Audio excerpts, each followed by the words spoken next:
As promised in the previous video, I will be discussing how to make your own soap. Making soap at home is a satisfying, inexpensive way to provide for your family needs, or create wonderful gifts for your friends.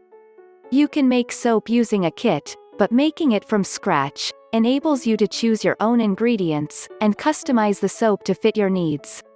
This video will provide you with information on making soap from scratch. Ingredients: 24 ounces of coconut oil, olive oil, 38 ounces of sunflower oil, 12 ounces lye, sodium hydroxide, 32 ounces spring or distilled water, tamanu oil, jojoba oil or shea butter, dandelion leaves and flowers, raw honey. Preparing to make the soap. 1. Gather the ingredients. When these ingredients are combined at the right temperature, they harden into soap, in a process called saponification. Go to your local craft store and grocery store to purchase the ingredients listed. 2. Set up your soap-making workspace. It's easy to clear a space in the kitchen, since you'll need to heat the ingredients over the stove. You'll be working with lye, a dangerous chemical, so make sure children and pets are not underfoot while you work. Spread newspaper over a table and assemble the following equipment, which can be sourced online or from your local craft store: safety goggles, and rubber gloves, to protect you from the lye. A scale to weigh the ingredients. A large stainless steel or enamel kettle. Do not use aluminum, and do not use a pot lined with a non-stick surface. A glass or plastic wide-mouth pitcher, to hold the water and lye. A 2-cup plastic or glass measuring cup. Plastic or wooden spoons. A stick blender, also called an immersion blender. This isn't absolutely necessary, but it reduces stirring time by about an hour. 2 glass thermometers that register between 80 to 100 degrees Fahrenheit. Plastic molds that are suitable for cold process soap making, or shoebox, or a wooden mold. If you use a shoebox or wooden mold, line it with parchment paper. Multiple towels for cleanup. 3. Read up on how to work with lye safely.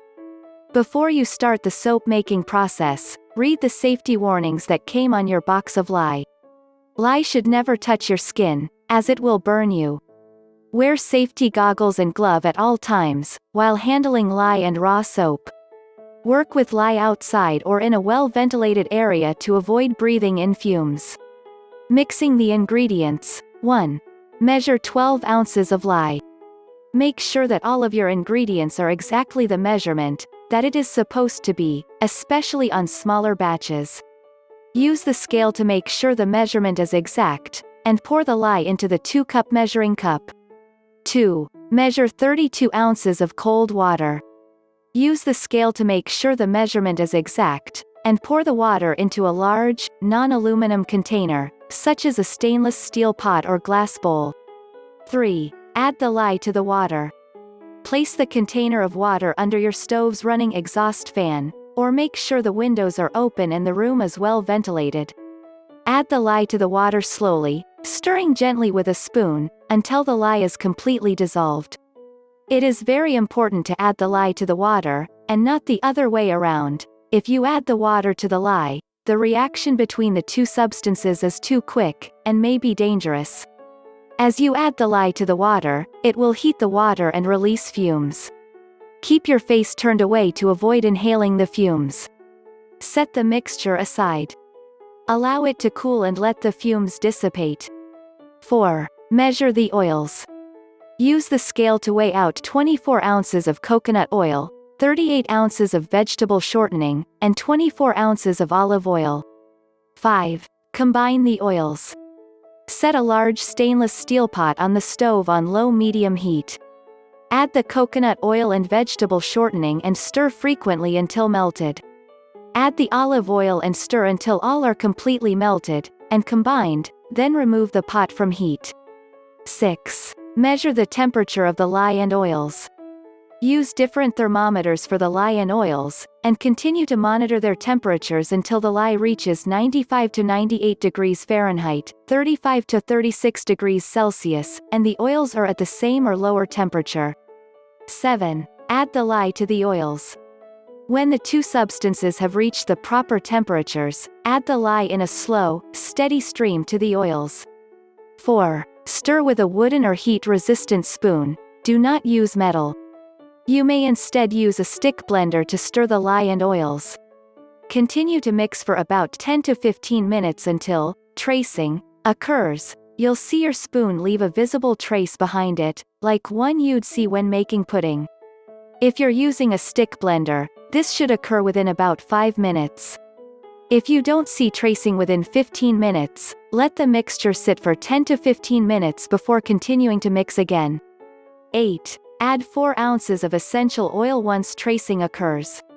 Some fragrances and essential oils, cinnamon, for example, will cause soap to set quickly, so be ready to pour the soap into molds as soon as you stir in the essential oil. Pouring the soap. 1. Pour the soap into your mold. If you are using a shoebox or wooden mold, make sure it is lined with parchment paper.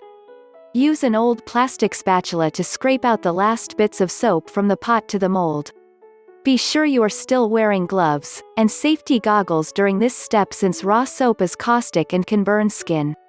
Carefully hold the mold an inch or 2 above the table and drop it. Do this a few times to work out any air bubbles inside the raw soap. 2. Cover the mold. If you're using a shoebox as a mold, put the lid on it and cover with several towels. If you're using a soap mold, tape a piece of cardboard over the top before adding towels. The towels help insulate the soap to allow saponification to occur. Leave the soap covered, undisturbed, and out of air drafts, including the air conditioner, for 24 hours. 3. Check the soap. The soap will go through a gel stage and a heat process during the 24 hours. Uncover the soap and let it sit for another 12 hours, then see what the results are.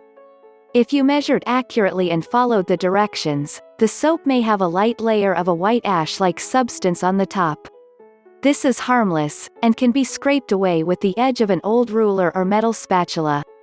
If the soap has a deep oily film on top, it cannot be used, because it has separated. This will occur if your measurements were not accurate, you did not stir long enough, or if there is a drastic difference in the temperatures of the lye and oils when they are mixed. If the soap did not set at all, or has white or clear pockets in it, this means it is caustic and cannot be used. This is caused by understirring during the soap-making process. Curing the soap. 1. Unmold the soap. Turn the box or mold over, and allow the soap to fall on a towel or clean surface. 2. Cut the soap into bars. You need to use tension to cut soap of this type. You can use a sharp knife, a length of wire with 2 handles, or heavy nylon string or fishing line. 3. Allow the soap to cure. Set the soap on top of parchment paper on a flat surface or a drying rack for 2 weeks to allow the saponification process to complete and the soap to fully dry. Turn the soap over after 2 weeks to let it dry on the other side. 4. Cure the soap 1 month. Let the soap sit, exposed to air for at least 1 month. When the soap has fully cured, use in your home, as you would any store-bought soap, or wrap as a present for your friends. It will keep indefinitely. Thanks for watching this video. Please let me know if you have tried making it, or will be in the future. Please like, share, subscribe.